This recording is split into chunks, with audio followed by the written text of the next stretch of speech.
Happy Feast of St. John Maron, everyone. للمسيح يسوع التسبيح والبركة.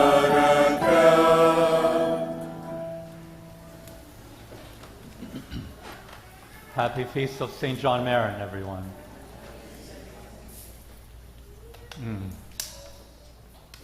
So we're in another war now. And I know that many of you are for the war, and many of you are against the war. But I think that one thing we can all agree on is war is a great tragedy. Because when you trace the events back, one by one, you can see mistakes happening here and there on both sides, or all the sides. There's not two sides, there are many sides. And you can trace mistakes back to sin, basically.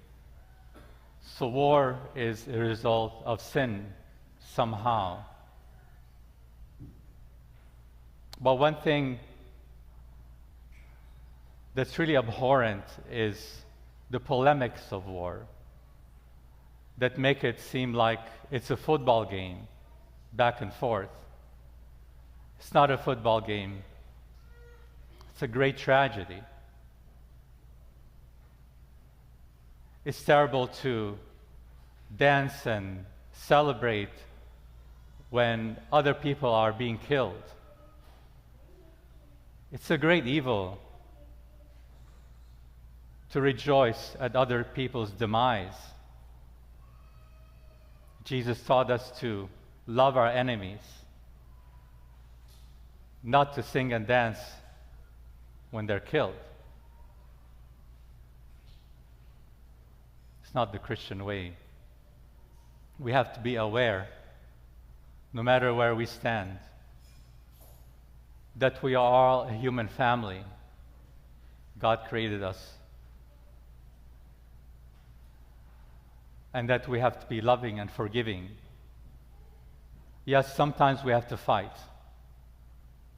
But when we fight, we don't rejoice at other people's demise.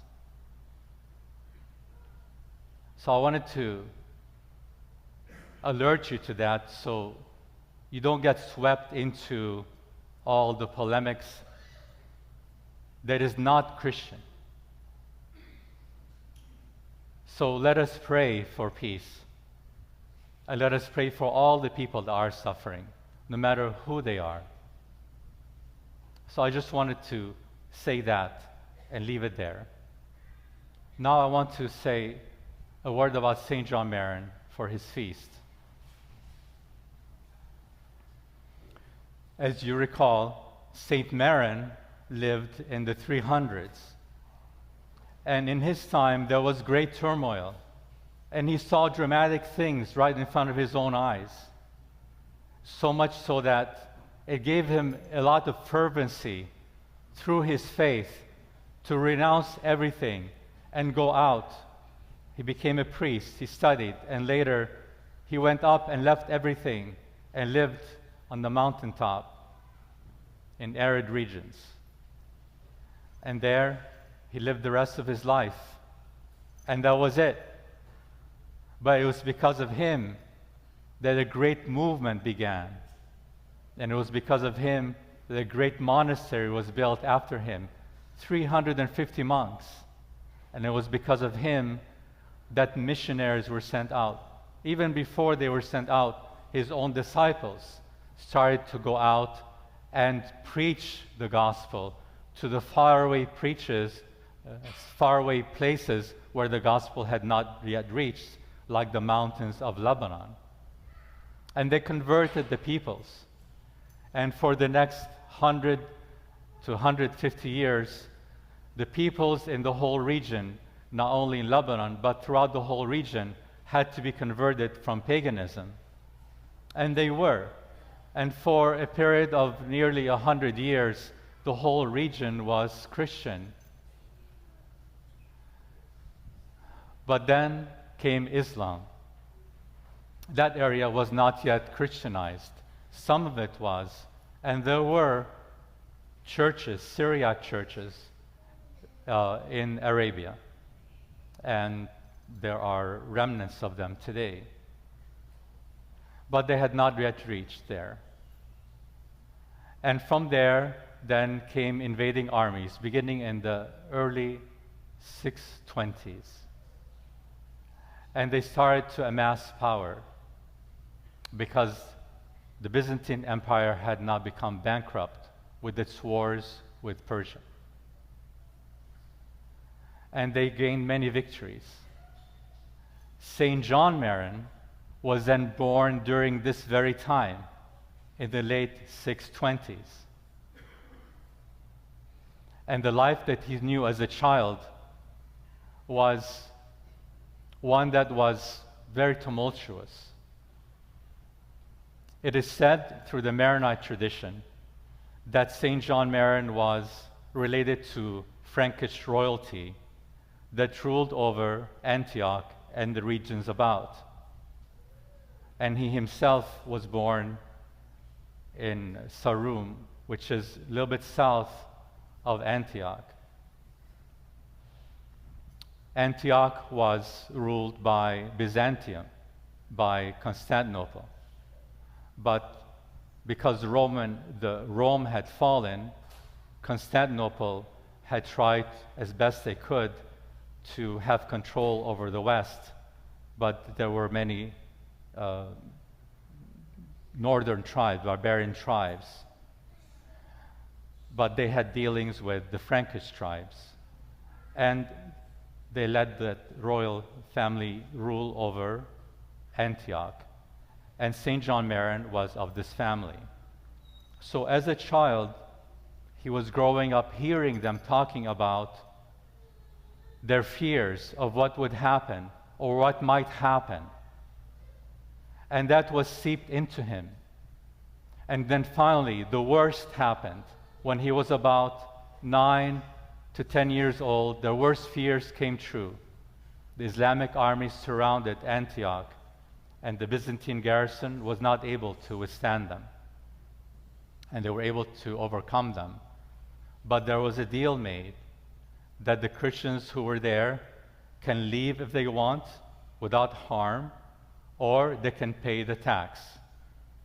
So who knows what his family did and where they went, but we just know that Saint John Maron grew and went to study in Antioch, the school, went to study in Constantinople, and eventually he became a monk in the monastery of Saint Maron, the famous one in Syria that was destroyed.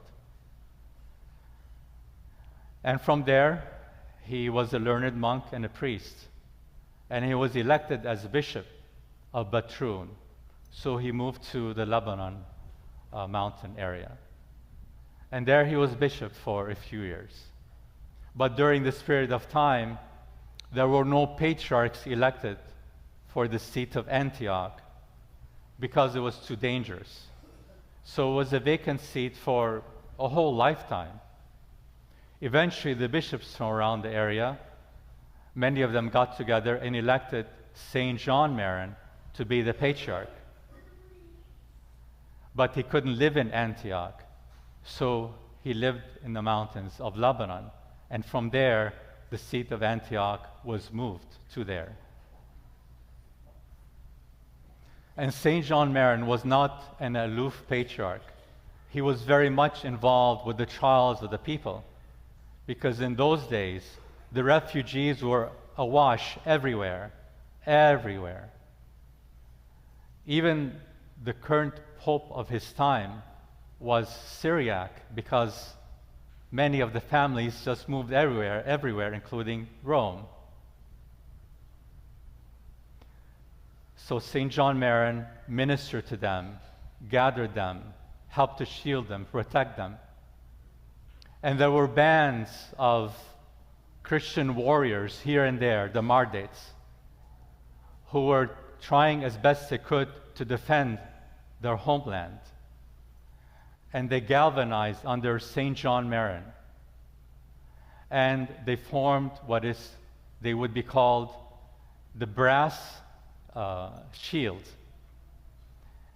because they fought like wild animals, and they were so united that they overcame all the enemies and all the attacks that came against them.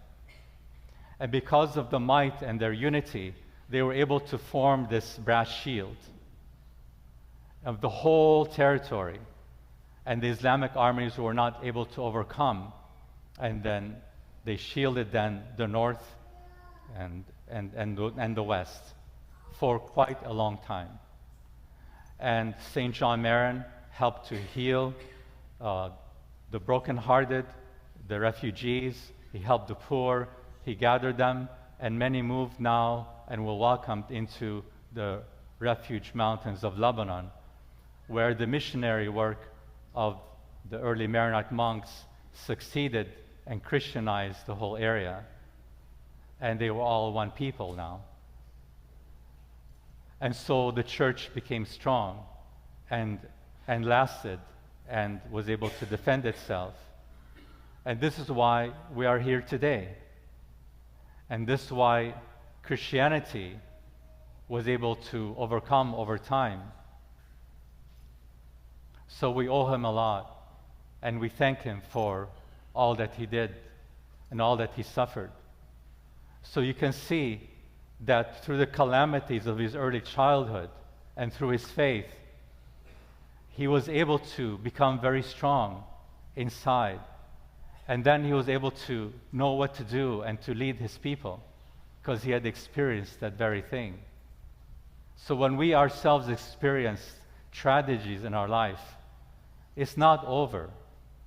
Through faith, it forges us, it forms us, and makes us better people, where Christ comes alive in us as a seed dies and then grows.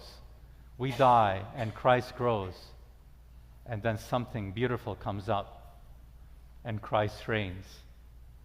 And so it is that today we gather and celebrate the feast of this great man who lived among us and shepherded us to this day.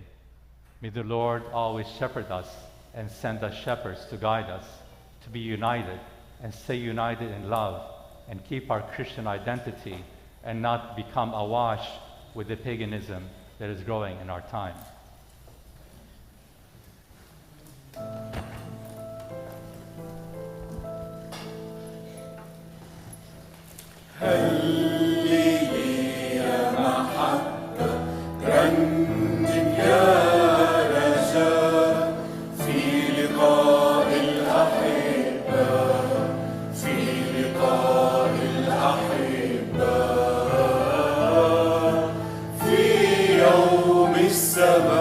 في يوم السماء هللي هللي